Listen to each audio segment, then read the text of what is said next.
Paladino Live time. This is episode number 9. The day is April 9th, 2008. April 9th, 2008. And yes, this is episode number 9 of Paladino Live. One more and we are double digits, baby. We'll have double-digit episodes once and for all. And the start of our quest to 25, 50, and eventually 100 episodes. So, yes, that's very much in the plan. But anyhow, we are ready to rock and roll today.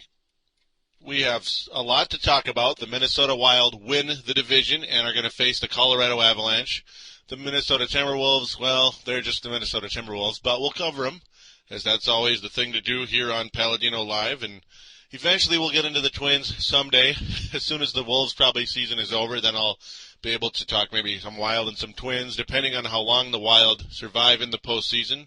And I'm sure we'll talk a little NHL postseason and NBA postseason. Definitely NBA postseason is definitely going to be on the docket, as this is a sports show. And last I checked, hockey and basketball are sports. In fact, I happen to really love both of them. So anyhow, Paladino Live does air on thesportstuff.com. I thank you for downloading.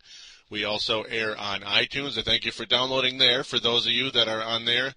We also, though, are on MediaFly now, as I appreciate Dylan putting me on there.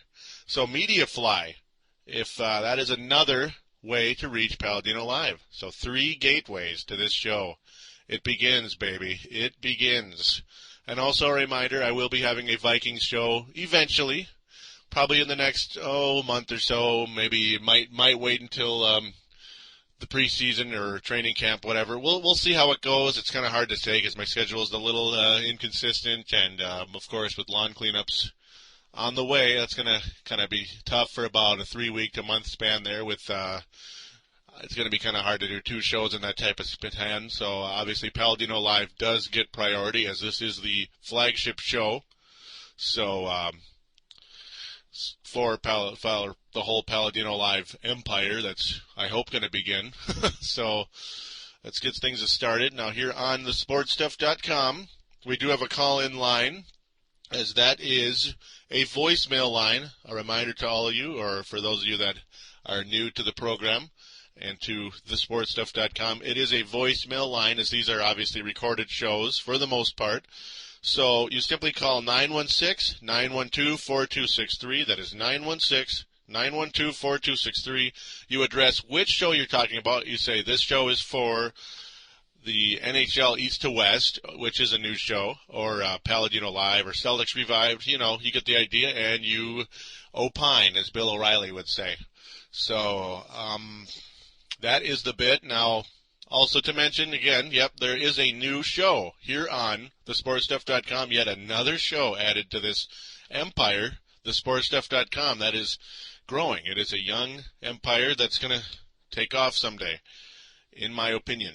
Now, obviously, it is an NHL show.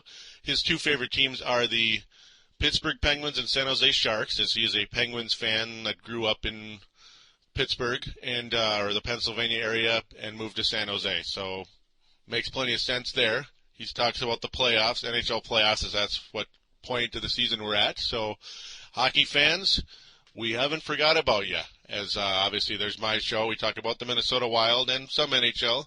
And there also is the Leafs Nation, which is on the sportspodcasters.com. That's kind of like another subsidiary of the sportstuff.com. Leafs Nation, he talks Toronto Maple Leafs primarily, but also gets into NHL. And, of course, NHL East to West. So there you go.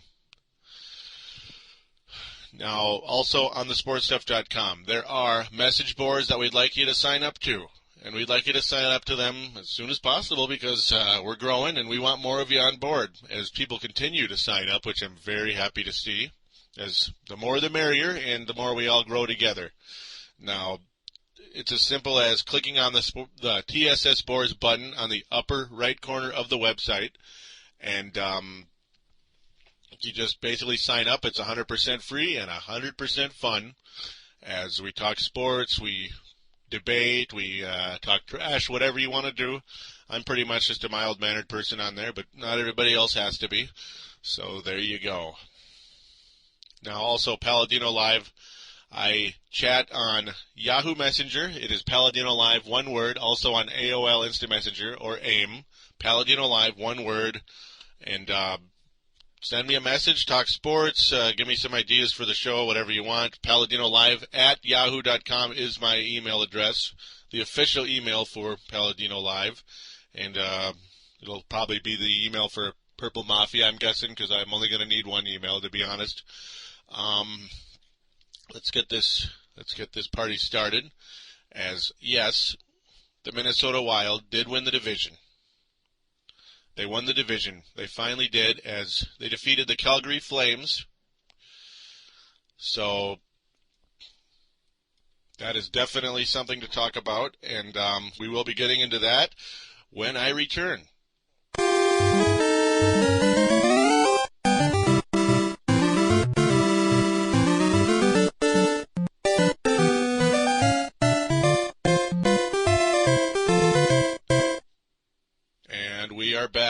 We are back, and it is time to talk about the third seed in the Western Conference. Yeah, we have some home ice advantage here in Minnesota for the first time since, I don't know, probably never. Well, I guess we did have it against the Anaheim Ducks in the 2003 Western Conference Finals, but that didn't work out too good, as we were swept 4-0. That was fun stuff. Yeah, we didn't really take advantage of that now, did we? But let's hope we can do that this time. So, yes, division champions at last. It is a really sweet thing, and let's just talk about the game that got us that title, and that was on Thursday, the 3rd of April, last week, about 7 days ago. A great night for the Minnesota Wild, a historic night. And, yeah, what's also historic about it is we actually beat the Calgary Flames. That's an accomplishment around here, is a guy by the name of Jerome Iginla. Perhaps you've heard of him, Minnesota Wild fans, a guy who's the absolute murderer of the Minnesota Wild. It was the last time he played against us. He had a hat trick, a pure hat trick. 1, 2, 3, just 3 straight goals. And that really stuck. But on this particular night, in the XL Energy Center, the Wild defeat the Flames 3-1 and finally win the Northwest Division. Is just a sweet, emotional night. Very emotional. As I don't remember the North Stars ever really winning the division here, despite the fact they were a great team, and in my opinion, they're a great team anyway. Not everybody would agree with that. It's so many wonderful memories from the Minnesota North Stars, and this was very special, as we finally get something where we could hang a banner in the arena.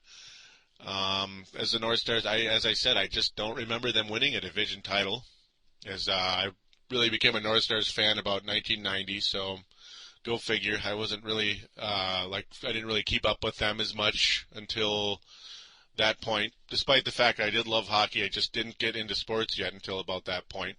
So yeah, that's an idea how old I am, because I was already 11 years old in 1990, hint, hint. Now, on this particular night, the 3 stars, Marian Gaborik, Nicholas Backstrom, and Todd Fedoruk. Yep, Todd Fedoruk, a man who his name continues to be mentioned, as he has been a valuable factor for the squad. Marian Gaborik had 2 goals and an assist. The captain and the MVP, well, I guess co-MVP, because Mikko Koivu obviously is a MVP for this team as well. They're both very wonderful players for this team. They carry us. But Gaborik on this night showed that showed why he is the franchise player, and he took the team on his back like Herbie Puckett used to for the Twins years ago. And, yeah, we have a banner to put up in the XL Energy Center. Now, of course, the Calgary Flames, with only 2:41 into the game, took a 1-0 lead. Damon Langkow scored his 30th goal of the season, assisted by a familiar name, Jerome Iginla, and Adrian Auken. But guess what? That was the last goal the Calgary Flames would score. As just a wonderful day. As Marian Gaborik contributed in every single goal. He assisted on Todd Fedoruk's 6th goal of the year, which followed Langkow's goal.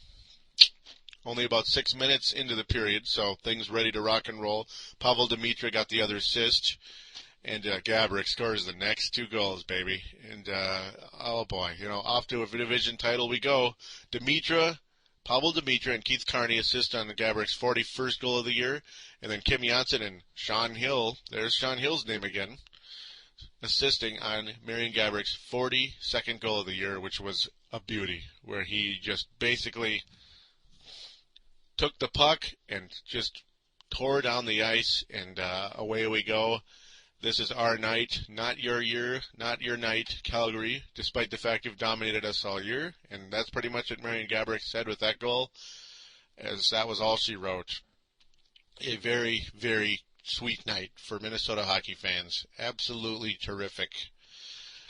And the only hope is we can carry it into the playoffs, as the final game of the regular season was pretty much just a formality, just finishing things up. Sunday night, at Colorado, April 6th, it was an overtime loss shootout loss to our future opponent in the postseason, the Colorado Avalanche. Yes, that is right. It was a 4-3 loss, as obviously they count the shootout victory as a goal, I guess, or whatever, or a point, whatever you want to say. Mark Parrish opens things up with his 16th goal of the year, assisted by Pavel Dimitra again, and Mikko Koivu. But, on this night, it was, for some reason, they put the Avalanche, only the Avalanche in the 3 stars of the game. Joe Sakic, the captain, the leader, the franchise player of the Colorado Avalanche, getting a goal and an assist. Jose Theodore, a guy the Minnesota Wild are going to get familiar with once again, as he's going to be the goalie we're going to have to score on. Dang it. I hope we can actually do it this time. Unlike we did with Sebastian Jaguar, and I forget who Anaheim had in net last year. It was just another pain in the butt, though he couldn't score on. Theodore made 4 saves, and that was they were just a teeny bit better than us. Josh Harding was in net for us, and Peter Forsberg was the 3rd star of the game with 3 assists. Yes, Peter Forsberg is back on the Colorado Avalanche, as he was a pain in the butt for the Wild. The last time we played the Colorado Avalanche in the playoffs, that was that emotional 7-game series. Went to, obviously, the 7th game, went to overtime until Andrew Brunette made that historic goal for the Wild and ended Patrick Roy's career unofficially, but it became official later after that. But anyhow, that is how things go. The second goal of the game was scored by Colorado's Paul Stastny. Peter Forsberg and Hayduk, Milan Hayduk with the assist. There's another guy the Wild have to worry about, is Milan Hayduk, obviously big time. Keith Carney, his first goal of the year, scored in the last game of the season, so go figure. Assisted by Pierre-Marc Bouchard and Stefan Veilleux. And then Joe Sakic was his 13th goal in the 3rd period, assisted by Peter Forsberg, Paul Stastny. And then Milan Hayduk gets his 29th goal, assisted by Peter Forsberg and Joe Sakic. Ralston ties this sucker up, finally, with about 3 minutes and 20 seconds left in the game. His 31st goal of the season, assisted by Petre Numelin and Pavel Dimitra. Now, Petre Numelin, of course, is not very physical, but a potential offensive weapon for the Minnesota Wild. He's a small in stature, and the Wild are going to be counting on him in the postseason against Colorado, because Nick Schultz has, I believe he had his appendix removed, and or is in the process of it.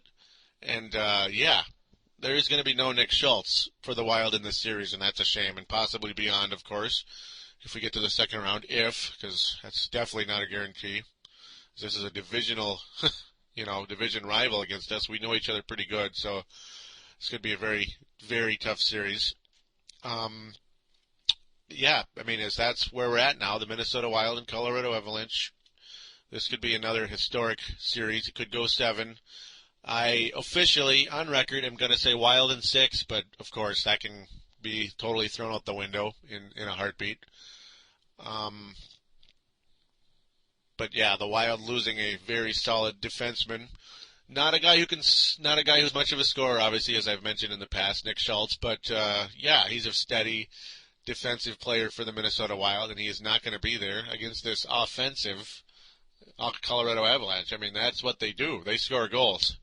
You have Hayduk, you have Stastny, you have Sakic, you have Forsberg, of course, This is just going to be a tough series for the Minnesota Wild. I could be forgetting some other very talented players for Colorado, and that's just the way this is going to be. The Wild, obviously, a more offensive-minded team than they were back in 2003, as we were pretty much a grinded-out defensive team who scored pretty much on, opposing teams' mistakes. As that's pretty much why Wes Walz took off in the postseason in 2003, is that's what he does, or did. Obviously, he retired at the start of the season when he just wasn't happy with his play anymore. He figured he can't play. But, this is going to be a very different series than it was the first time. Colorado, very similar, unfortunately, because Forsberg is back. That sucks for the Wild. But, fortunately, the Wild are tougher than they were in last year's series against Anaheim. They have more strong players on this team now. Belanger's a good guy in the face-off. His numbers, of course, have dropped over the course of the year. He was a huge factor early on, but that's how it goes. That's hockey, I guess. But, Benoit Pouliot is going to make his playoff debut if they suit him. I'm not exactly sure if that's going to happen. But, this year we have the likes of Todd Fedoruk, who is not just a very tough player, but he also can score here and there. He is a valuable weapon, and the Wild will be using him with Gaborik and Pavel Dimitra, as Mike Ramsey, assistant coach Mike Ramsey, did state on the PA and Dubé show on KFAN, as he is a nice protective force, but also he can get it done when need be, as it's not all just Gaborik and Dimitra all the time, of course. Brent Burns' role obviously much bigger, and he's going to be huge, very important in this series, as we're going to probably count on him to try to check Peter Forsberg quite a bit. As Forsberg's still the most deadly weapon on Colorado, as I was wrong on last week's show when I talked about Forsberg's not really doing much. He actually is doing a lot, as he has quite a few points already. As when you look at his stat line for the year, in only 9 games he has 14 points. So that's not good for the Wild. As I was obviously wrong when I made my comment about him not really doing much. Yeah, he got hurt right away, but he came back right away. So go figure. That's pretty much anybody. That's pretty much our luck to have him rocking and rolling again.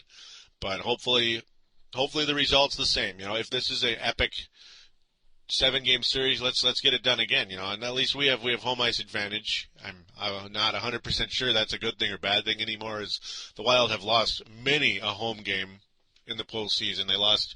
They've lost pretty much, I believe, every home game against Anaheim. Or maybe, I guess they won one home game against Anaheim last year, finally. So they were like, what were they, about 1-4 at home against Anaheim? That's not too good. And like 500 pretty much in the past at home. So I hope the home ice advantage will be a factor for the Minnesota Wild in this series, as you just have one tough player after another on Colorado. But thankfully, we do have Chris Simon as well. He's not the kind of guy who you look at and he's this very valuable player. It's not that deadline trade did not excite anybody here in Minnesota, but he is a presence. And when he's not out there trying to cut somebody's ankle off with his skate, he is apparently a guiding influence in the locker room, as he actually calmed players down when they were getting pissed off when things aren't going well. That's been the information from the Jacques Lemaires, the Mike Ramseys, and Mario Tremblays, and also the Mark Parishes, as he is a regular guest on the PA and Dubé show on KFAN. I like to listen to him. Also another guy who wasn't here last year in the postseason and is a extreme veteran, Sean Hill. He's not the largest guy in the world, but he's a very tough defenseman. He's older, but like you've been hearing on the show over and over and over again, he's been more and more of a factor for the Minnesota Wild the last couple of weeks. So that is the dilly for the Minnesota Wild. Skula getting tons of playing time of late. Kim Janssen, of course, tons of playing time. Gaborik, tons of playing time. Burns,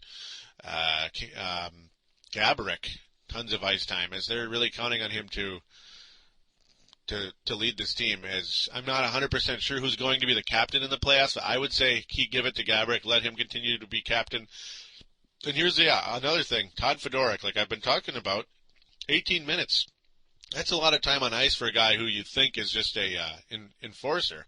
So the question now becomes, do you have Simon, Fedoruk, and Derek Bugard, who returned from injury about a week or two ago. I haven't really made much comment on that because of Fedoruk's emergence and Chris Simon being here.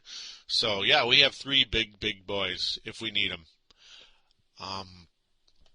So that is where the Wild stand going into the playoffs. Again, Wild in 6, I hope. So it'd be nice to close it out in Colorado again without having to go to a 7th game. So we'll see what happens. Adam Foote's back with Colorado. I forgot to mention that. That's not good either. It's Colorado pretty much reassembling a lot of their old weapons. And one final thing I haven't even gotten into, and I don't know why. Minnesota Wild fans obviously love Andrew Brunette, and he was the guy, of course, who scored that final goal to put the dagger in the Avalanche's season in Patrick Roy's final game. Andrew Brunette is a member of Colorado, as some of you know and some of you don't, and man, he's been a factor, and the Wild should never have let him go, as they thought he would not adjust well to the new style of play, the new rules in the NHL after the lockout. But Andrew Brunette has 59 points, and he's played in every game since he has been on the Colorado Avalanche. The past 3 seasons, 82, 82, 82. That looks pretty good, huh? So I think Andrew Brunette has adjusted pretty good to the the new rules. Of course, last year, when you look at his stat line, he had 83 points. My Lord, have mercy. And then 63 the year before. Yeah. And the guy that pretty much replaced Andrew Brunette was Mark Parrish, who was not even close. The Minnesota fans love him. Neil, if you're listening out there, his favorite player is Mark Parrish. I just don't think. I would rather have Andrew Brunette than Mark Parrish, regardless of where he's from, if you had to pick one or the other. They pretty much play a similar role, being close to the net, grind it out, and get the close goals when the puck bounces or what have you. But with that, I'm going to conclude this talk on the Minnesota Wild.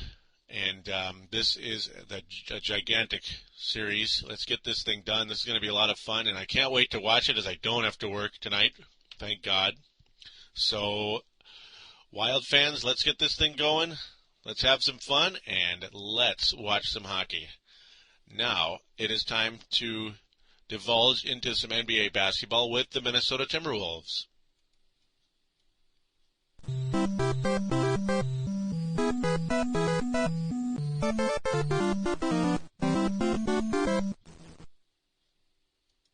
And I have returned. It is time to resume Paladino Live. But before I officially do get into Timberwolves talk, I absolutely have to, make sure that I get to the questions that were on my message board on thesportstuff.com, the Paladino Live message board. That is found in the Anything Goes page, where you simply click on the thread, as they call it, that says Questions for Paladino Live, and state your question, as I do want questions, as many as possible, as it just adds to the show, and I can interact with you, and I'm not just talking to you. I'd rather, I'm not just talking to you and nobody talking back with me. I'd prefer to have some interaction here, some conversation, some debate, whatever it is. Talk about anything and everything. Vikings, well, anything and everything sports for the most part. Maybe politics later on, as I've mentioned, that is a possibility. So, first and foremost, Steelers Girl asks this question. She is, of course, a Steelers fan from Pennsylvania, and she wants to know, how do you think the Vikings will be doing, I believe she meant, will be doing in Week 3 of the preseason game against the Steelers, and also, how do you think Mwelde Moore is going to do against his former team? Now, yes, first of all, the third game of the preseason, of course, is the most important, as Dennis Green made us all remember, against when he was talking about the Bears are who we thought they were. They are who we thought they were, and we let them off the hook. As that is the most famous press conference explosion in a long time, as that was beautiful. It's all over YouTube. Check it out if you haven't yet. I'm sure you have. Obviously, there's a Budweiser commercial saying that Budweiser is what he thought it was, or whatever he was talking about. I don't remember. His commercials are goofy and it's really unimportant anyway.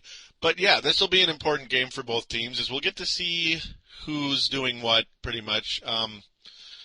Well, I do think the Steelers are clearly a better team than the Minnesota Vikings. And I'm sorry, Minnesota fans, but that's just the way it is right now until we find out differently. I think it'll be an entertaining game, as obviously both teams are going to try hard. We'll get to see Gus Frerotte play. We'll get to see if he can still play. I think he probably still can, but most importantly, he'll be able to, be a guiding force for Tavares Jackson, as we won't have a young, inexperienced backup like Brooks Bollinger. I'm sure the Vikings will keep him, of course, as the third stringer. Kelly Holcomb gone, so yeah. I think that'll be an entertaining game. Steelers girl, I think it'll be a lot of fun to watch. Ultimately, it doesn't matter who wins because it is the preseason. It's more or less who goes out and wins their job. Goes out and wins a job, shows that they're a capable player. Or will Tavares Jackson be capable? Ben Roethlisberger, of course, we'll know is very capable. Sadly, I'm not even sure who Ben Roethlisberger's backup is. I hate to say, but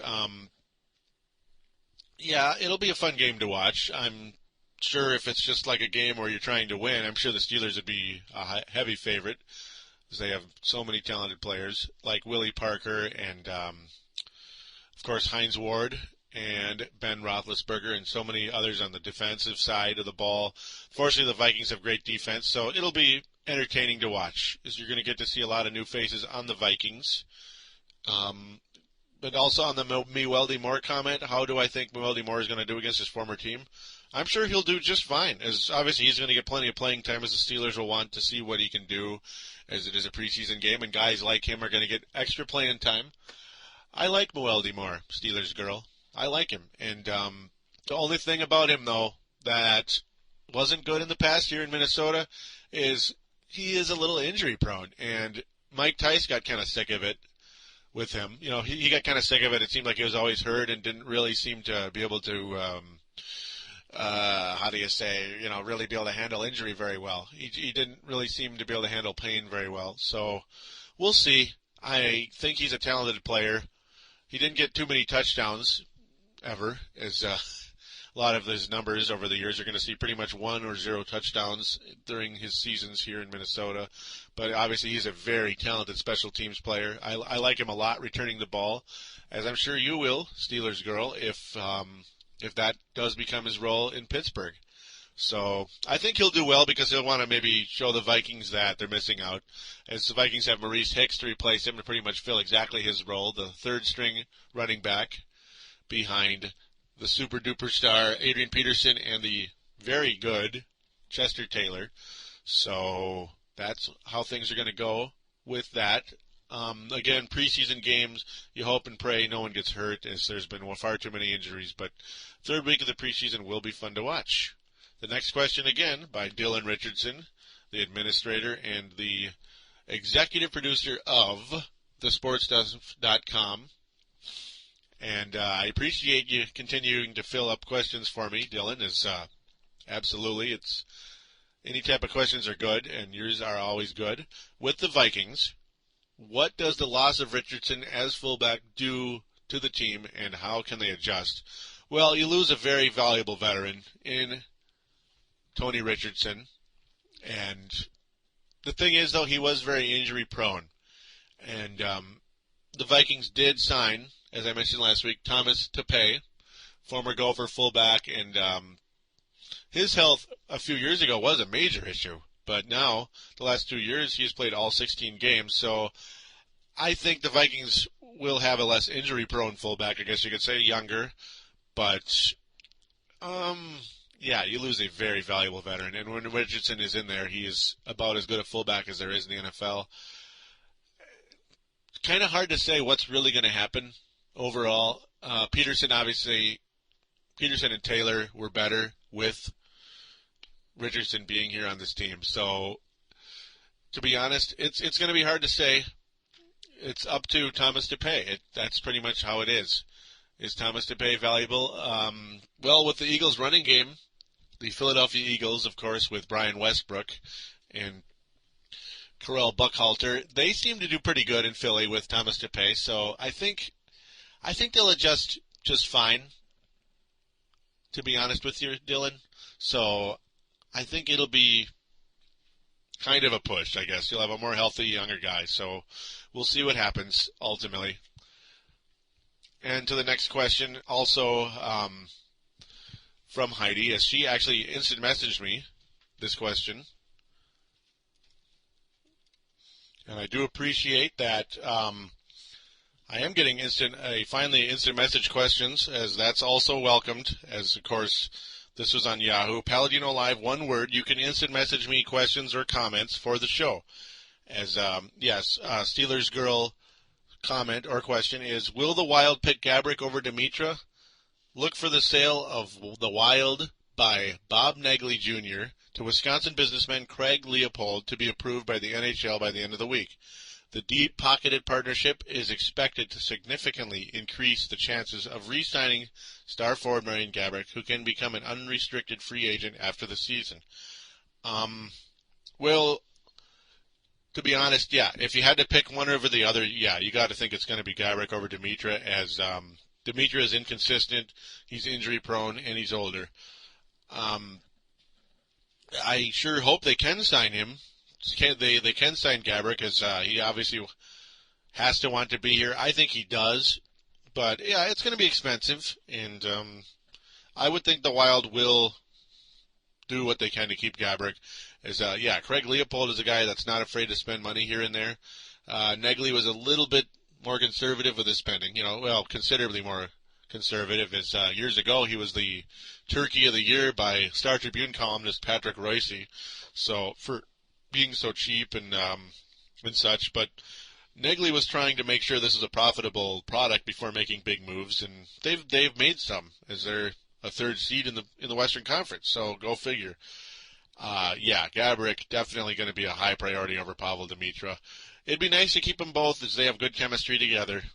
Gaborik would probably not be too happy if Dimitra's gone, but of course that's part of the business, and that's also life. Now, Dimitra, again, the frustrating part is we did trade Patrick O'Sullivan, who was a prospect at the time, to get him. Patrick O'Sullivan and the first-round pick we acquired from Edmonton for goalie Dwayne Rollison. So, yeah, we gave up two pretty valuable commodities to get Pavel Dimitra. And do I think the Los Angeles Kings won that trade long-term? Absolutely. I hate to say it, but Patrick O'Sullivan has played pretty much every game for the LA Kings since he's been in the NHL, and he's got about 60 points. And Dimitra's got about, or is it 50-something?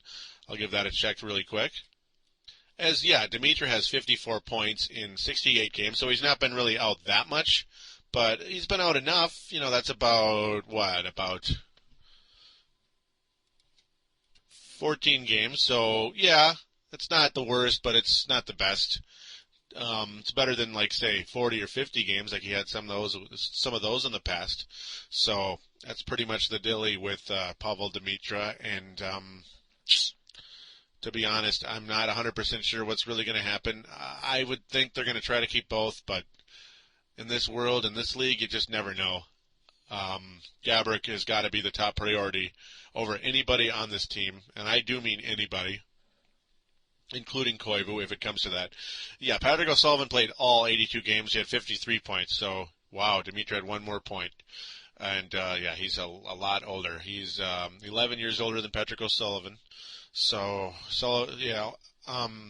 and they were talking about how Patrick O'Sullivan might be a little soft. Well, Dimitra's not exactly, he's not exactly Todd Bertuzzi. So, let's not be silly here.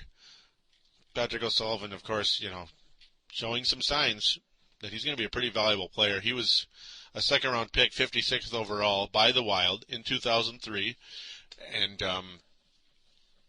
we didn't take him that high, or well, he could have easily been a first-round pick. So,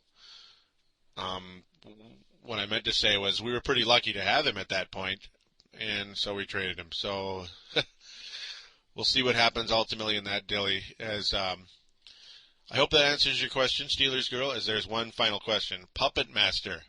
Welcome aboard. Welcome to the Paladino live show, Puppet Master. Good to hear from you.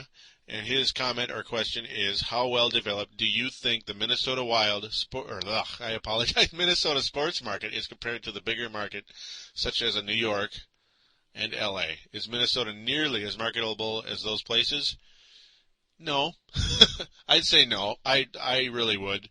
And it's unfortunate, as that's just how it goes. There's going to be an East Coast bias and an elitist thing, in those areas. As this is LA, this is New York. What are you going to do to compete with us? Well, there ain't really too much we can do, other than Minnesota for hockey is going to attract people. It is a hockey haven, along with Detroit, Michigan. We're probably the two top cities, cities, states, whatever, for hockey in terms of college and professional level, and of course amateur level as well. As you have just talented teams, the Minnesota Gophers, the Michigan Wolverines, Michigan State Spartans as well, and tons of Minnesota teams like St. Cloud State, Minnesota Duluth, Minnesota State Mankato, very valuable commodities to college hockey. So,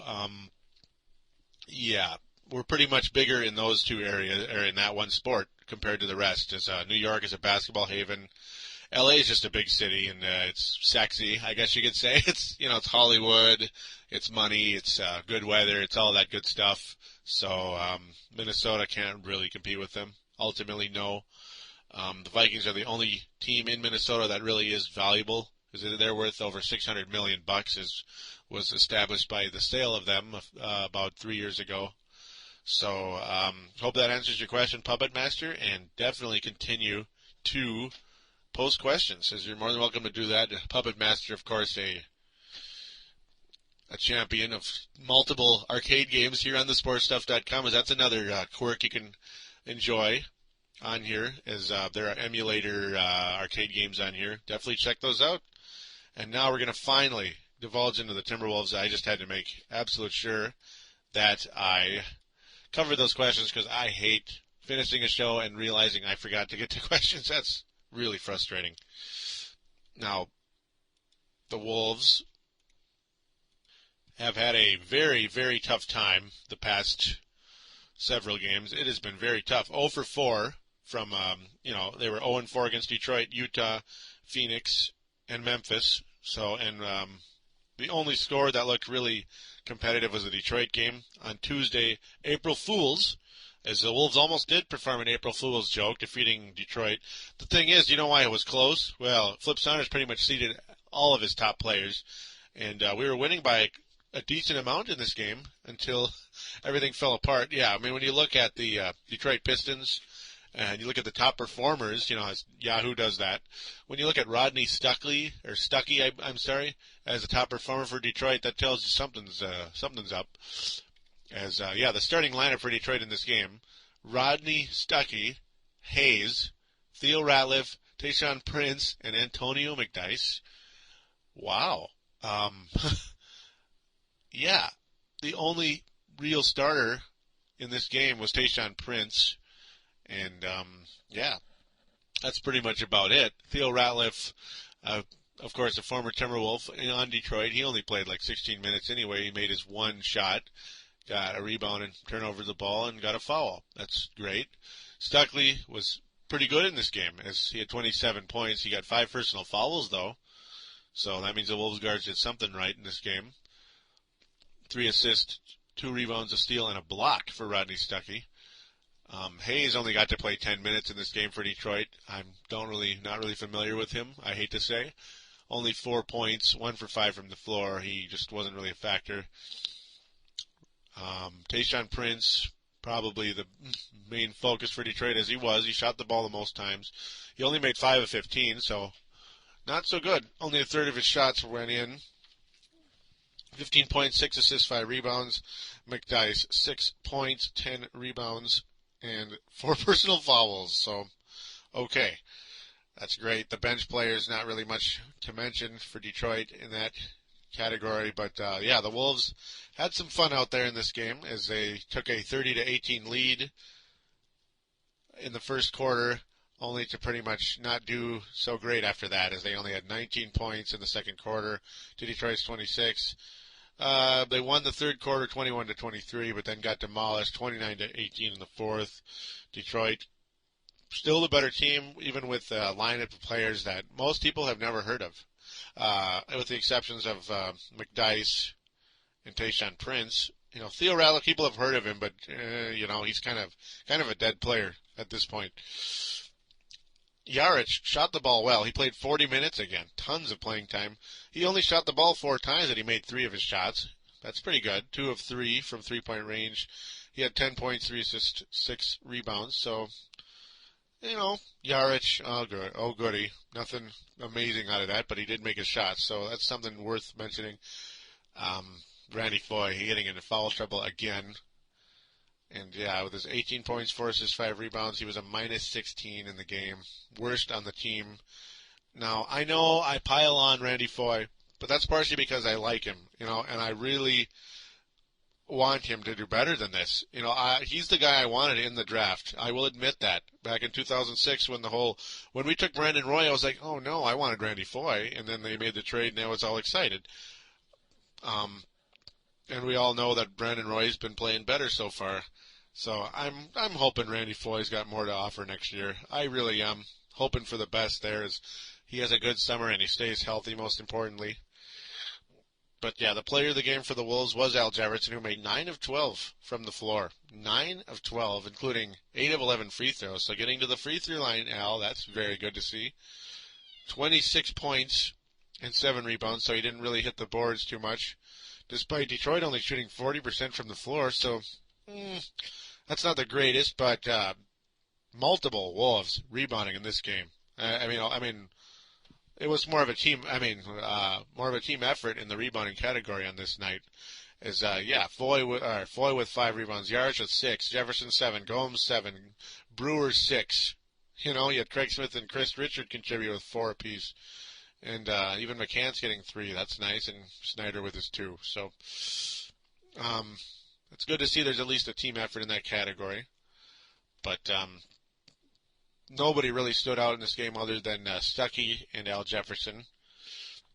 Gomes with 9.7 rebounds, kind of about what you would have expected from Ryan Gomes before he started showing he's a little better than that. Brewer, back in the starting lineup with 10 points and 6 rebounds. That's the main thing to note of him, though 4 personal fouls in about 28 minutes. Kirk Snyder, unfortunately, not starting anymore, unfortunately for him, but he was a plus 9. So tied with Marko Jaric for the top stat in that category. McCann's, Craig Smith, and Richard, all about, 15 to 18 minutes. Nothing spectacular out of any of them. McCann's only had 2 points in this game and 1 of 9 from the floor. Take a hint, Rashad. Stop shooting the ball so much when you're not making them.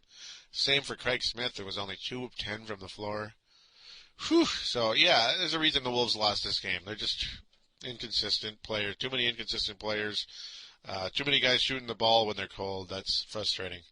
And, of course, the Wolves go to Utah the next night, get beat 117-100. Just another Utah Jazz butt kicking. It seems like every time we play Utah, we get creamed. And Utah led the whole game. Minnesota actually outscored them 28-26 in the fourth quarter. That's great. So the third quarter was the story of the game, as the Jazz scored 38 to the Wolves 22. Just an absolute drubbing. Here's kind of a crazy thing to see. Marko Jaric in the top performer column. Wow. That's something I don't really see too often. 18 points, 8 assists, 3 steals, and 5 rebounds. Excellent game for Jaric, who was 6 of 10 from the floor, so above 50%. Again, good job, Marko Jaric. And hard for me to say that, but I am. 42 minutes in the game as well. So, yeah, I'm not too excited to see him playing that much, but he's doing a good job. That's the Jaric Wolves fans are probably hoping to see. back when they made that awful trade for Sam Cassell and a first-round pick, and a 6-year contract with Yarich. Yeah, that's sexy stuff. No, his girlfriend is the only one that fits that category, Adriana Lima. But anyhow, Randy Foye with about 33 minutes, 15 points, 6 assists, 4 turnovers. You know, I understand he's going to get turnovers, and I just hope somehow, someway he can get better at that. He did get 6 assists, though. That's nice to see at least. Jefferson does not play well against the Utah Jazz. It seems every time, he just doesn't seem to do much against them. He played about 28 minutes, 5 of 13 from the floor, 12 points, and 2 rebounds. I don't know what happened there. I really don't. 2 rebounds for Al Jefferson. Ryan Gomes, who had the worst plus-minus of the game, a minus 23. 5 of 7 from the floor. Go figure. 11 points, 5 assists. That's cool. With 4 rebounds.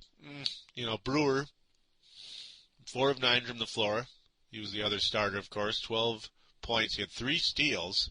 So a nice defensive effort for Corey Brewer. That is, of course, what he is potentially going to bring to this team. Is this young man on the fast break? He's the kind of guy who's going to get a steal and then go on the break. He has an explosiveness to him. He shows flashes of what he really could be. If he can be a more consistent finisher on the break, this guy's going to be a pretty fun player to watch. That's why I wanted him so badly last year going into the draft, when watching him on Florida, when that's exactly what he did. As he was able to finish, of course, in the college game. It's a matter of him adjusting to the pro game. And if he can do that, he's going to be a pretty good player, because he can explode on the open floor. Kirk Snyder probably his worst shooting night on the Wolves so far. In about 26 minutes, only 1 of 5 from the floor, 6 points. So, Rashad McCann's not bad off the bench. In only 19 minutes, amasses 17 points with 6 of 11 from the floor, along with 3 of 5 in three-point range.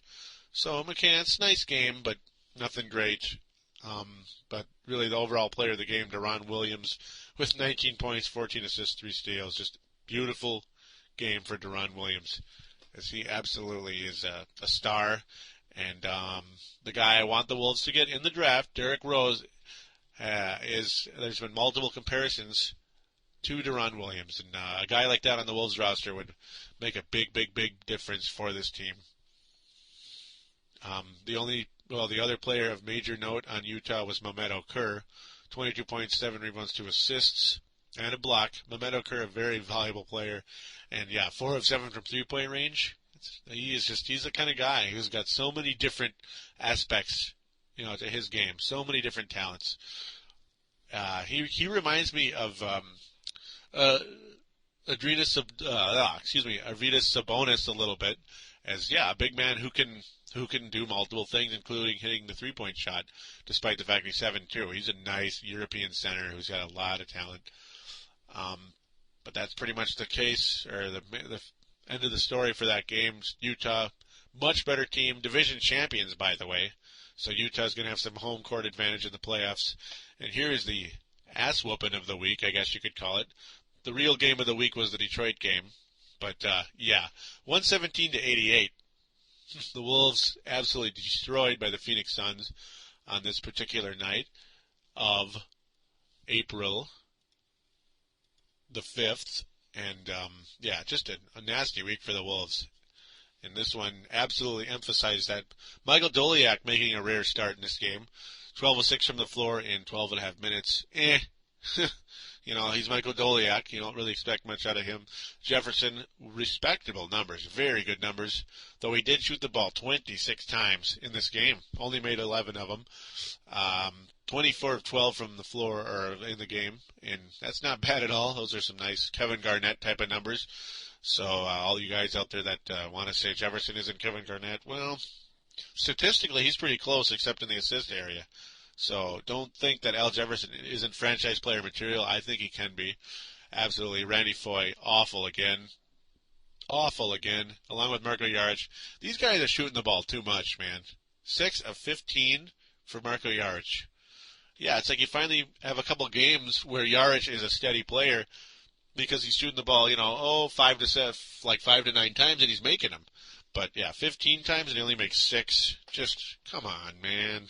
I don't want to watch that crap. I really don't. He did get 4 assists and 6 rebounds, so multi-dimensional numbers in that area. Randy Foye shooting the ball 16 times and making 4 of them? Come on. That absolutely sucks. That absolutely sucks. That is 25%, man. Come on.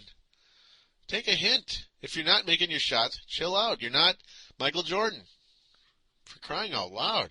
Only 3 assists, though Randy Foye, no turnovers. That's good news. Did get 1 steal, whoop-de-doo, and 3 personal fouls, minus 25 from the floor, but still not as bad as Al Jefferson and Ryan Gomes, who were minus 26 for Jefferson, minus 27 for Gomes. So Gomes not been good in that category at all of late. With Doliak starting, Brewer slid to the bench, but still played about 28 minutes, 2 of 6 from the floor. Not so good. 5 points. 2 steals, though. 3 rebounds. He's slowly coming along. I really hope Corey Brewer can develop going into next year. I really do. It's been a major struggle for this team. Really major struggle with some of these young guys. Just not coming up to their potential right now. Brewer and Foye, absolutely a part of that. And they're going to be major keys going into next year, hoping for some improvement, some development, and some obviously added strength to Corey Brewer's body, as he is a stringy person, very skinny. McCants, again, another guy shooting the ball way too much, 3 of 12. This is the Phoenix Suns, by the way, and we're only shooting 38% as a team. The Phoenix Suns are not exactly the San Antonio Spurs defensively, or the Detroit Pistons, or the Celtics, any of those type of teams. The Suns are known for allowing points, and the Wolves just shot like, they shot like a construction company. They're just laying bricks all night. Garbage. Absolute garbage. Absolute garbage for the 3rd time. Sorry. Craig Smith, the 1+ player on the team. I don't know how he was. He must have been playing during a good run or something. Plus 4 from the floor. 3 of 4 from the field or court or whatever. 8 points. Whoop-de-doo. Story of the game, Amari Stoudemire. Some butt kicking as always. 24 points, 9 rebounds. He always comes out and kicks our butt. Grant Hill with a double-double, 16 and 10. Steve Nash, 14 and 11, the 11 being assists. The Shackinator, not playing too much in this game, only about 22 minutes. Got 2 blocks and 11 rebounds. Those are his main numbers there. Leonardo Barbosa, of course, a big factor off the bench. Him and Diaw getting playing time.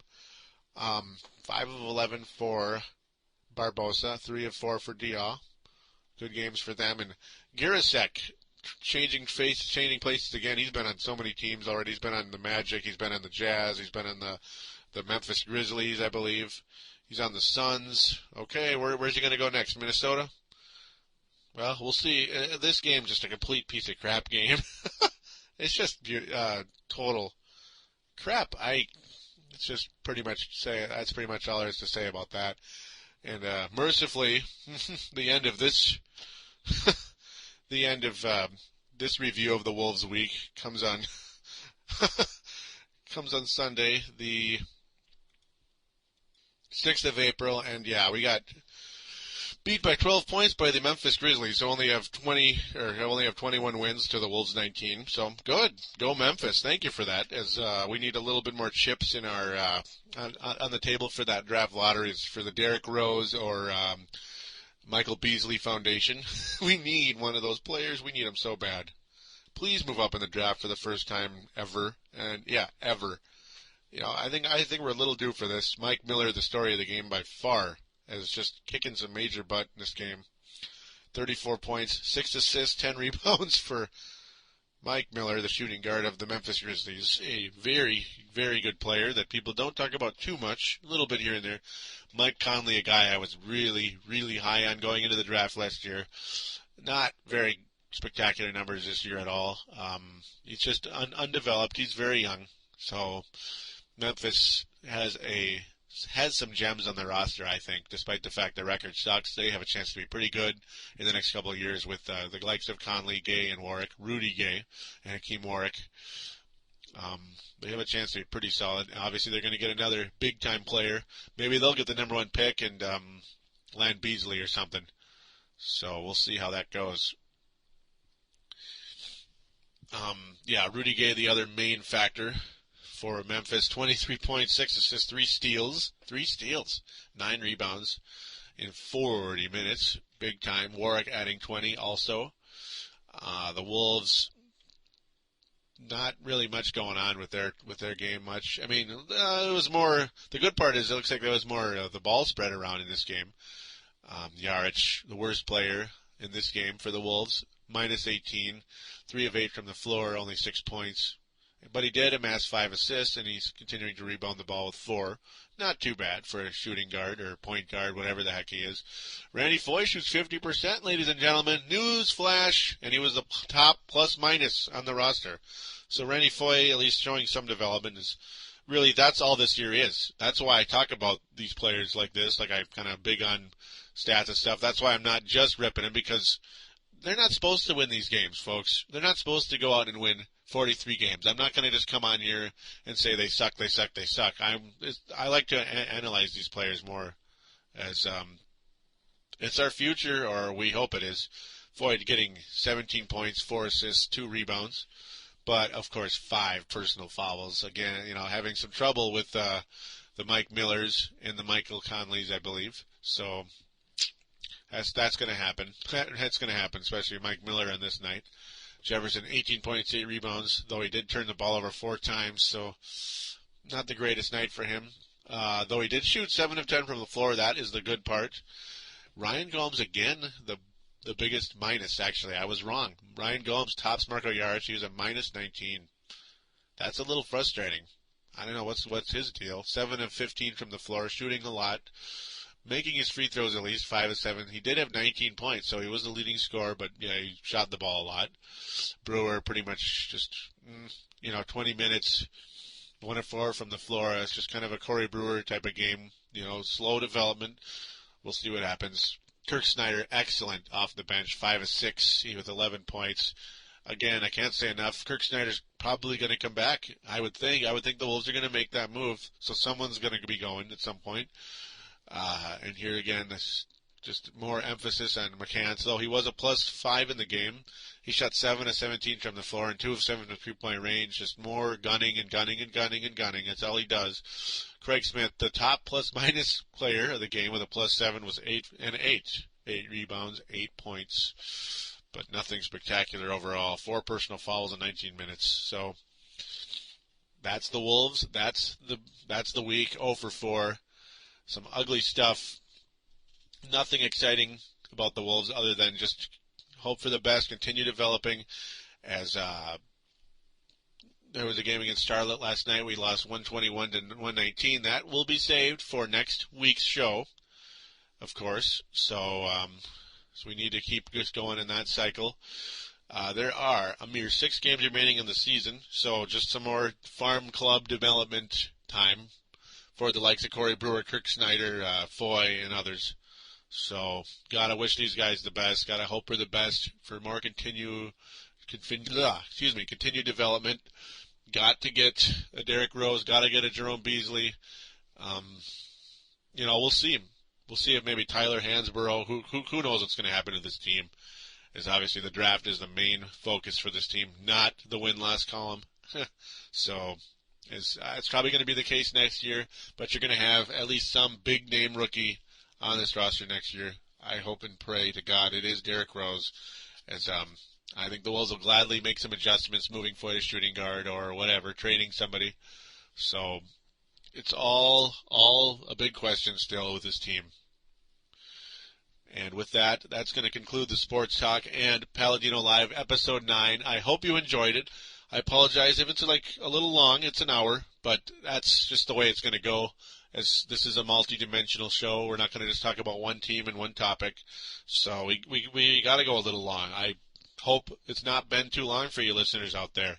I hope you enjoy what I do. So, and those of you that do enjoy what I do, please tell your friends. Continue to tell your friends. Get people to subscribe on iTunes so you can continue downloading and we can get this thing afloat. Got to get this thing afloat. Got to get the sports stuff afloat.